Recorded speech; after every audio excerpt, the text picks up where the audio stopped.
Hey guys, welcome back to my new video. आज की video में हम लोग पढ़ेंगे वही टाइप्स ऑफ सेंटेंसेस। क्योंकि हम लोग क्या पढ़ रहे हैं कि इंग्लिश ग्रामर में कितने तरह के सेंटेंसेस होते हैं। बोलते हो जब, लिखते हो जब, सुनते हो जब, देखते हो ना। तो हम लोगों ने ऑलरेडी तीन टाइप्स के सेंटेंसेस पढ़ रखे हैं जो कि मेरे यूट्यूब चैनल पे आपको मिल जाएंगे। अगर आपको उनको भी देखना है, समझना है कि किस तरह के सेंटेंसेस हैं, कैसे आइडेंटिफाई करें, सब देख सकते हैं। उसका मैंने ना ब्रेक डाउन किया अच्छे से, मतलब बताया है कि कैसे आइडेंटिफाई करना है। जैसे कि डिक्लेरेटिव सेंटेंस था, इंपैरेटिव सेंटेंस था, इंटरोगेटिव सेंटेंस था। आज हम लोग पढ़ेंगे एक्सक्लेमेटरी सेंटेंस। तो चलिए देखते हैं क्या है एक्सक्लेमेटरी सेंटेंस और कैसे आइडेंटिफाई करेंगे, क्या होता है नहीं होता, सब देखेंगे। देखिए, तो exclamatory sentences are used to express strong emotions, feelings और reaction। ठीक है, देखिए, exclamatory sentences, जो exclamatory sentences रहेंगे ना, आर यूज्ड, यूज इस्तेमाल किए जाते हैं या यूज किए जाते हैं टू एक्सप्रेस। एक्सप्रेस जब करते हो ना, बयान करते हो, एक्सप्रेस करते हो क्या, स्ट्रॉन्ग इमोशंस। आपका एक होता है इमोशन, एक हो गया नॉर्मल, चलो कंट्रोलेबल है। एक इमोशन क्या होता है कि हाँ, मतलब है, उस इमोशन में पावर है, फीलिंग्स है एकदम हेवी वाला। तो वही स्ट्रॉन्ग इमोशंस, फीलिंग्स और रिएक्शन। आपका रिएक्शन, अब जैसे कुछ मान के चलो, किसी चीज को देखते हो जो कि अनएक्सपेक्टेड था, वो हो गया, तो जाहिर सी बात है ना, आपका जो वो फीलिंग्स रहता है उस समय, आपका जो बॉडी लैंग्वेज और बिहेवियर, मतलब आपका फेस का जो एक्सप्रेशन जो होता है ना, वो चेंज हो जाता है। बोलने का एक्सप्रेशन चेंज हो जाता है जब ऐसा कुछ आप देख लेते हो। तो रिएक्शन चेंज हो जाता है, फीलिंग्स चेंज हो जाता है, इमोशंस आपका। अब जाहिर सी बात है, कोई बेचारा लव में है, प्यार मोहब्बत में टूट गया, अब उससे बात करो, देखो उसका फीलिंग्स कैसा रहेगा, बोलने का तरीका कैसा रहेगा। ठीक है, वैसे ही फीलिंग्स, फीलिंग्स, अब फीलिंग्स, अब कैसा फीलिंग्स है, तो फीलिंग्स भी इसमें बयान होता है। एक्सक्लेमेटरी सेंटेंस जब आप यूज कीजिएगा तो फीलिंग्स को बयान कर रहा होगा, इमोशंस को बयान कर रहा होगा, आपका फिर क्या रिएक्शंस को बयान कर रहा होगा। ठीक है, मेनली मतलब ये तीन है जो कि इस चीजों को बयान करता है। आप ऐसे भी देख सकते, एक्साइटमेंट को भी बयान कर सकता है, आपके मतलब शौरो, मतलब दुख हो, जॉय हो, खुश हो, ये सब चीज को भी, एक्साइटमेंट हो गया, फिर सरप्राइज हो गया, ये सब को भी क्या करता है, ये एक्सक्लेमेटरी सेंटेंस बयान करता है। तो चलिए, ये तो हम लोग समझ गए कि किस पे डिपेंड करता है, मतलब काम क्या करता है एक्सक्लेमेटरी सेंटेंस का, बेसिकली काम क्या होता है। तो काम वही, स्ट्रांगली वे में आप अपने इमोशन को जब बयान करते हो, फीलिंग्स को बयान करते हो, या फिर रिएक्शन को बयान करते हो, लिखते हो, बोलते हो, वो एक्सक्लेमेटरी सेंटेंस का ही पार्ट होता है, एक्सक्लेमेटरी सेंटेंस कहलाता है। ठीक है, कैरेक्टरिस्टिक्स हम लोग देख लेते हैं। ठीक है, जैसे कि मतलब ये हो गया कि आपको आइडेंटिफाई करने के लिए कि मतलब कैसे स्टार्ट होता है, क्या इसका आइडेंटिफिकेशन है, पकड़ें कैसे, समझे कैसे। तो exclamatory sentences usually and with an exclamation mark, जो कि हम लोगों ने ऑलरेडी पढ़ रखा है किसमें, इंपैरेटिव सेंटेंस में, कि एक्सक्लेमेशन मार्क का वहां भी था। तो एक्सक्लेमेशन मार्क इसको बोलती है, जो डंटी देख रहे हो, बोलने का क्या जरूरत है, ये जो है ना, ये एक्सक्लेमेशन मार्क है। ठीक है, तो क्या बोला कि एक्सक्लेमेटरी सेंटेंसेस यूजुअली, आमतौर पे क्या है ना, एंड किससे होगा, जो लास्ट में सेंटेंस खत्म होता है ना, तो and with an exclamation mark, जो ये वाला मार्क है। ये क्या बोला, देखिए, यूजुअली ज्यादातर में आपको यही मिलेगा, लेकिन ये ना, आप पीरियड भी किसी किसी मतलब एक्सक्लेमेटरी सेंटेंसेस में आप देखिएगा कि पीरियड होगा, जो कि फुल स्टॉप, बिंदु जो होता है ना, बिंदा, ये वाला, ये इससे भी एंड होता है। फिर ये थ्री डॉट सस्पेंस में रख के, ये कुछ और आगे भी लिखना है ऐसे वाले सेंस में, ये भी रहता है, लेकिन मेनली आपका यही आएगा। ठीक है, एक्सक्लेमेशन मार्क आएगा। ठीक है, ये हम लोग एक समझा कैरेक्टरिस्टिक। अब देखते हैं, दे ऑफ्टन बिगिन विद व्हाट और हाउ। ये बोला अक्सर, ऑफ्टन का मतलब अक्सर ही होता है बेसिकली। ठीक है, दे ऑफ्टन बिगिन, स्टार्ट किससे होता है, विद व्हाट और हाउ। मतलब अक्सर ये ना व्हाट और हाउ से स्टार्ट, अक्सर है, ये नहीं कि एकदम 100% बोल रहा कि सारा एक्सक्लेमेटरी सेंटेंसेस जो है व्हाट और हाउ से ही रहेगा। तो फिर तो आपका हो गया, आप अपने बयान को कुछ दूसरे वे में बता ही नहीं सको, आप अपने इमोशन को, रिएक्शन को, सरप्राइजिंग वे को, कुछ भी एक्साइटमेंट वे जो होता है, वो वाले वे को ना फिर आप बता ही नहीं पाओगे, सिर्फ इस दो पे डिपेंड रहोगे। तो इसलिए बोल रहा है ऑफ्टन, अक्सर, व्हाट और हाउ, ज्यादातर में व्हाट और हाउ सही रहता है मेनली, अगर हम लोग देखेंगे।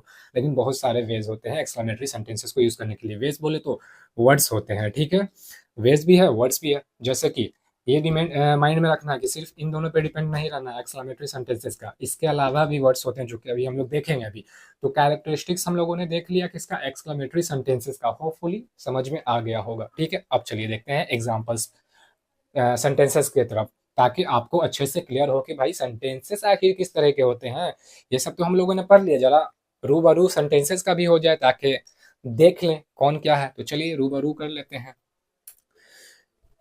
व्हाट एक्सक्लेमेशन, देखिए व्हाट जो है यहाँ पे क्या था, व्हाट का हम लोग पढ़े थे, तो व्हाट वाले एक्सक्लेमेशन में सेंटेंस देखिए थोड़ा कम मैंने लिखा है क्योंकि बहुत सारा चीज इसका बताना था ना, इसलिए। तो आप देखिए अभी हम लोग सेंटेंस पढ़ के आ रहे हैं, सेंटेंसेस मतलब आइडेंटिफाई करने के लिए कि हाँ ये किस तरह का सेंटेंस है, और कुछ कैरेक्टरिस्टिक्स भी हम लोग बोल सकते हैं आइडेंटिफाई करने के लिए, पहचानने के लिए। तो आप ज्यादा सेंटेंसेस पे देखिए, सेंटेंसेस यहाँ पे वैसे भी लिखे हुए हैं, लेकिन अब जैसे व्हाट का है तो व्हाट का मैंने एक लिखा है, फिर मैंने हाउ का एक लिखा है। तो देखते हैं, चलिए ठीक है। देखिए व्हाट वाले में क्या है, देखिए व्हाट वाले में क्या है, व्हाट से यहाँ पे है ना कि व्हाट और हाउ से मेनली नहीं, ऑफ्टन, अक्सर। तो व्हाट वाले में क्या है, व्हाट एक्सप्लेनेशन का देखेंगे, व्हाट ए ब्यूटीफुल डे। हम लोग बोलते हैं ना कि आज का दिन जो है, आज है जो बहुत अच्छा वाला दिन है। तो हम लोग अब जैसे स्ट्रॉन्ग इमोशन के साथ बोल रहे हैं, यहाँ पे एडमिरेशन कर रहे हैं। देखिए क्या है, एडमिरेशन, एडमिरेशन मतलब के प्रशंसा, मतलब खुश हो आप, ठीक है, उसको बता रहे हो, अपनी खुशी को बयां कर रहे हो। तो व्हाट ए ब्यूटीफुल डे बोल रहे हो आप, बोले ना। तो और एक चीज लास्ट में हम लोगों ने अभी क्या पढ़ा कि एक्सक्लामेटरी सेंटेंस जो होता है वो एंड किससे होता है, एक्सक्लेमेशन मार्क से होता है, जो कि यहाँ पे है ना। देखिए ये वाला मार्क ही है ना यहाँ पे, तो बस। और वर्ड से स्टार्ट हुआ, तो ये तो आंख बंद करके नहीं, देखिए करके बोलिए कि हाँ ये वाला तो भाई इसी का है, ठीक है, एक्सक्लेमेटरी सेंटेंस का। व्हाट वाला हम लोगों ने पढ़ा, व्हाट ए ब्यूटीफुल डे, इस तरह का हम लोग बोलते हैं ना। तो इससे क्या पता चला, एक्सक्लेमेटरी सेंटेंस है, एंड इससे हुआ, स्टार्ट वर्ड से हुआ, एक चीज, ठीक है।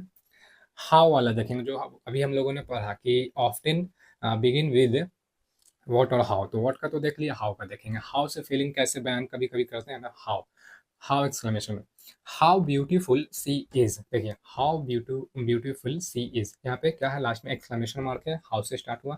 अब ये बता रहा है वो कितनी ब्यूटीफुल है ना, अपने इमोशन को बयान कर रहा है वहां पे, ऐसे, ठीक है। तो यहाँ पे पता चला हाउ ब्यूटीफुल सी इज, ठीक है। देखिए एक्सप्रेसिंग एडमिरेशन, एडमायरेशन और एडमिरेशन, ठीक है, ये कर रहा, ठीक है। तो हाउ एक्सप्लेनेशन वाला हम लोग देखें, हाउ एक्सप्लेनेशन वाला कि हाउ ब्यूटीफुल सी इज, यहाँ पे क्या है, लग गया लास्ट में एक्सक्लेमेशन मार्क। अब देखिए अदर, अभी तो व्हाट और हाउ वाला हम लोगों ने देखा, अब अदर हम लोग देखते हैं। अदर में भी आते हैं कैसे, एक्सक्लेमेटरी सेंटेंसेस, जैसे कि that is amazing, that is amazing. अब यहाँ पे तो क्या है, वर्ड भी नहीं है, हाउ भी नहीं है, तो इसका मतलब क्या, ये मतलब इसका पार्ट नहीं होना चाहिए एक्सक्लेमेटरी सेंटेंस का। तो आप गलत हो जाएगा, बोलिए कि ये पार्ट नहीं, तो पार्ट है। क्योंकि ये ना देखिए, भले यहाँ पे व्हाट और हाउ नहीं लगा है, लेकिन दैट इज अमेजिंग, वो अपने इमोशन को बयान कर रहा है। कभी कभी ना आपको, इसलिए देखिए, अब इंग्लिश में कुछ कुछ चीज जो होता है ना, उसके नुआंस पे जाना चाहिए। हिंदी पे जाइएगा ना, या फिर कुछ रूल तक रह जाइएगा तो दिक्कत करेगा। जैसे कि देखिए यहाँ पे क्या बोलता है ना, exclamatory sentences are used to express strong emotions, feelings और रिएक्शंस। अगर आपको ज़्यादा चीज़ भी नहीं बताया जाए ना कि कौन कौन से वर्ड होंगे, तो भी आपको आइडेंटिफाई करना होगा ना, तो इस पे आइएगा। एक्सप्रेस जब करेगा ना स्ट्रॉन्ग इमोशंस, फीलिंग्स और रिएक्शंस। अब यहाँ पे क्या, दैट इज अमेजिंग, यहाँ पे वर्ड वाले ही नहीं लगा, लेकिन दैट इज अमेजिंग, तो दैट इज अमेजिंग लास्ट में एक्सप्लेनेशन है। अगर आप सोचिएगा कि मैं इसको मिटा दूं एक एग्जाम्पल के तौर पे, तो फिर भी आपको ना देखना है दैट इज अमेजिंग क्या बोल रहा है वो अपने। देखिए अब कोई बोल रहा है तो वहां पे तो पता चलेगा कि किस इमोशन में लिखा। अब कभी कभी ये सब मार्क इसलिए लगाते हैं ना कि वो देखिए इंग्लिश वर्ड में पंक्चुएशन मार्क्स जो होते हैं ना, वो आपके मतलब, अब आप जैसे पैसिव हो, मतलब बोल नहीं रहे हो, ठीक है, लीक करके बयान करना चाहते हो कि आप एम्फेसाइज कर रहे हो, तो वहां पे ये सब मार्क्स आपको काम देता है। इसको हम लोग किस लिए यूज करते हैं, एक्सक्लेमेशन को एम्फेसाइज करने के लिए, अर्जेंसी दिखाने के लिए, ठीक है, स्ट्रॉन्ग डिजायर वगैरह, वो सब, सौरो हो गया, जॉय हो गया, ये सब के लिए भी होता है, ठीक है, मतलब दुख हो गया और खुशी के लिए। तो ये सब हम लोग लेते हैं। वही है दैट इज अमेजिंग, यहाँ पे क्या बोल रहा है, दैट इज अमेजिंग, ये बोल रहा है अपने इमोशन को बयान कर रहा है कि कितना अच्छा है ना, ठीक है, दैट इज अमेजिंग। तो ये देखिए एक्सप्रेसिंग एक्साइटमेंट और सरप्राइज, मतलब कि ये अपने एक्साइटमेंट, खुशी को, या फिर सरप्राइज, चौंक, जो चौंक जाता है ना, आश्चर्यजनक वाला हो जाता है इमोशन उसका या रिएक्शन, उसको यहाँ पे बयान किया जा रहा है। तो इसीलिए सिर्फ यहाँ पे दैट लगा, व्हाट नहीं लगा, हाउ नहीं लगा। तो इसीलिए सिर्फ व्हाट और हाउ पे ही नहीं, ये ऑफ्टन बोला, दे ऑफ्टन बिगिन विद व्हाट और हाउ। लेकिन यहाँ पे तो व्हाट और हाउ नहीं था। तो वही चीज़ है कि यहाँ पे ना स्ट्रॉन्ग इमोशंस, फीलिंग्स और रिएक्शन को, तो यहाँ पे आप क्या है, रिएक्शन को बोल सकते, दैट इज अमेजिंग। उसका स्ट्रॉन्ग क्या है, रिएक्शन है। किस चीज़ के लिए, एक्साइटमेंट और सरप्राइज के लिए। तो ये चीज़ आप देखो, ठीक है। अब देखिए वाओ, वाओ क्या है, खुशी को लेके, ठीक है, खुशी को लेके यहाँ पे बता रहा वाओ। ये भी एक छोटा सा जो वर्ड है ना, ये भी क्या है, एक्सक्लेमेटरी सेंटेंस का पार्ट आ जाएगा। देखिए क्योंकि वाओ यहाँ पे एक्सक्लेमेशन मार्क भी लगा हुआ है और ये अपने डिजायर को बयान कर रहा है, ठीक है, फीलिंग्स को। ओह नो, अपने मतलब फीलिंग्स को बयान कर रहा है, एक्सक्लेमेटरी सेंटेंस। अब देखिए जो हम लोगों ने सिर्फ सीमित यहाँ पे रखा था व्हाट और हाउ, लेकिन अब जैसे कि पहला यहाँ पे दैट भी लगा था, अब वाओ भी था, ओह नो भी था। अब देखिए सच के साथ भी लगता है, जैसे कैसे, सच एक वर्ड है, सच के साथ भी एक्सक्लेमेटरी सेंटेंस बनते हैं, जैसे कि सच अ ब्यूटीफुल व्यू, बोलता है ना कितना अच्छा व्यू है यहाँ का। तो वही फिर यहाँ पे क्या, देखिए सच तो एक वर्ड आया, सच से एक वन भी बन भी गया सेंटेंस, जैसे सच अ ब्यूटीफुल व्यू, ठीक है, मतलब एक फ्रेज भी बोल सकते हैं, सच अ ब्यूटीफुल व्यू। फ्रेज नहीं, यहाँ पे हम लोग बेसिकली इसको यही बोलेंगे। देखिए सच अ ब्यूटीफुल व्यू, तो सेंटेंस जो है एक्सक्लेमेटरी सेंटेंस यहाँ पे एक बना ना, तो सच अ ब्यूटीफुल व्यू जो बना, ये आप देख नहीं रहे कि ये क्या, सच तो वर्ड है लेकिन ये बयान क्या कर रहा, स्ट्रॉन्ग इमोशंस, फीलिंग्स और रिएक्शंस। तो यहाँ पे क्या है, आप रिएक्शन को ले सकते हो उसका, कि देख करके वो बोल रहा है कितना अच्छा रिएक्शन है, ठीक है। अब देखिए एक और, सो, अब देखिए सो भी एक वर्ड है, तो सो वर्ड से भी ले सकते हैं, लेकिन ऐसे देखिए सो एक्साइटिंग, लास्ट में क्या है लगा है ना, एक्सक्लेमेशन मार्क है, यहाँ भी सो एक्साइटिंग, सो एक्साइटिंग अपने वही डिजायर को ये बता रहा है, रिएक्शन दे रहा है, फीलिंग्स दे रहा है। तो वो सब चीजें, अब देखिए ये ना, ये एक्सक्लेमेटरी सेंटेंसेस वर्ब के साथ भी बनता है, एडजेक्टिव के साथ भी बनता है। तो वर्ब के साथ कैसे बनता है, देखिए इजेंट सी लवली, कभी कभी हम लोग बोलते हैं ना कि इजेंट सी लवली, तो पहला यहाँ पे कुछ नोटिस करने वाला चीज है। देखिए ये जो इजेंट सी लगा ना, इसको आप ये वाले सेंस में नहीं ले जा सकते हैं, क्वेश्चन टैग वाले, जैसे हम लोग कैसे बोलते हैं, कोई सेंटेंस बोला और बोला है ना, है ना, तो बोलेगा हाँ कुछ भी। तो ये है ना, जैसे सी इज लवली था ना, तो सी इज लवली को इस वे में लिख दिया गया, तो इसको इडियोमैटिक एक्सप्रेशन, इडियोमैटिक वे भी हम लोग बोलते हैं।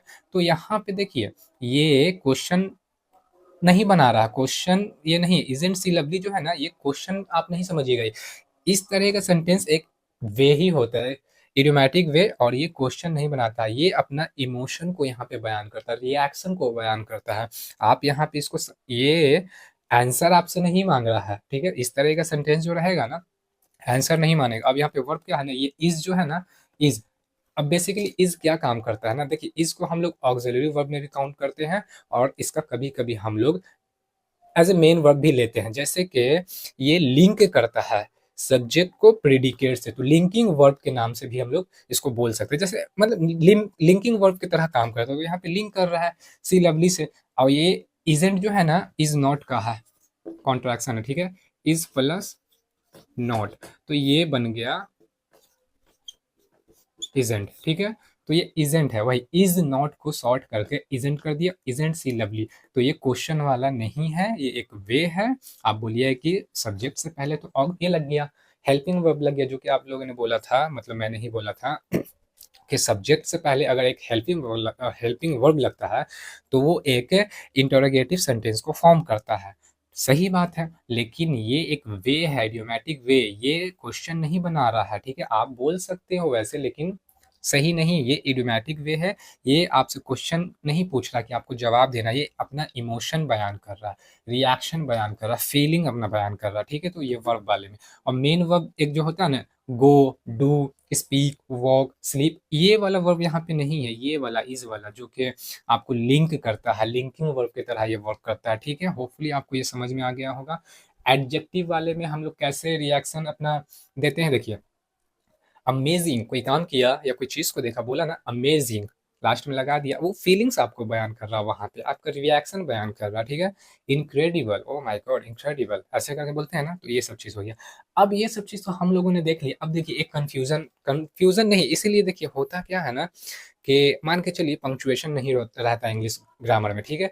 तो आपको एक चीज़ ये कन्फ्यूजन डेफिनेटली करता ही करता है, इसलिए पंक्चुएशन मार्क है आइडेंटिफाई करने के लिए। अच्छा, ये मतलब एम्फेसाइज दे करके बोला जा रहा है या नॉर्मल डिक्लेरेटिव है, ठीक है, कैसे देखिए समझते हैं। कल हम लोगों ने पढ़ा था ना इम्पेरेटिव सेंटेंस। इम्पेरेटिव सेंटेंस में भी था ना स्टॉप, सिर्फ स्टॉप था, लास्ट में क्या हम लोग लगा रहे थे, एक्सक्लेमेशन मार्क लगा रहे थे ना। स्टॉप था, रन था, फिर बी वेयर था, फिर क्या था, क्लोज द विंडो भी था ना। वही देखिए इम्पेरेटिव सेंटेंस अभी कैसा जैसे बी केयरफुल, लास्ट में एक्सक्लेमेशन मार्क, स्टॉप, ठीक है, क्लोज द डोर।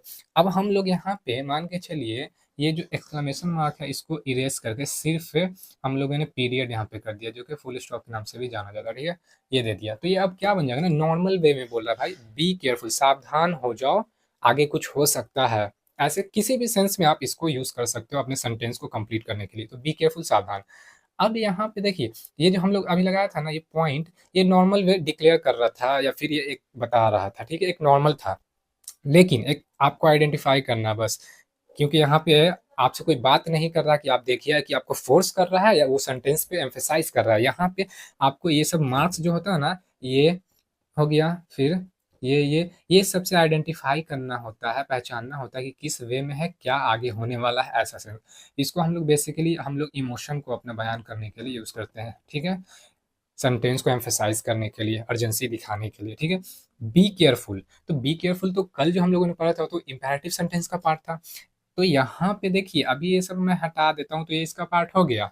अभी हम इसको लगा देंगे तो या तो इसका भी ये पार्ट है या तो इसका भी पार्ट आप ले सकते हो, एक्सक्लेमेटरी सेंटेंस का ही पार्ट ले सकते हो, क्योंकि अब ये बताएगा कि आपका बोलने का जो तरीका था, जो रिएक्शन था, वो आपको अब अंतर करेगा इन दोनों से, इंपेरेटिव सेंटेंस से और एक्सक्लेमेटरी सेंटेंस से। अंतर क्या करेगा, आपका बोलने का, आपका टोन जो होगा ना, वो टोन आपका कॉन्वे करेगा कि ये किस पे लाई करेगा, किससे बिलोंग करेगा, इंपेरेटिव सेंटेंस है या एक्सक्लेमेटरी सेंटेंस है।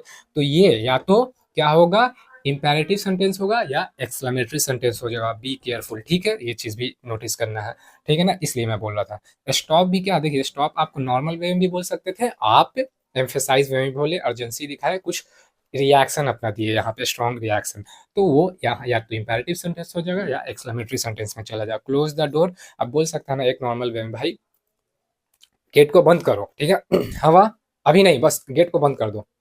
अब बोलेगा भाई हवा बहुत तेज चल रही है, गेट बंद कर दो, the wind is blowing heavily, close the door.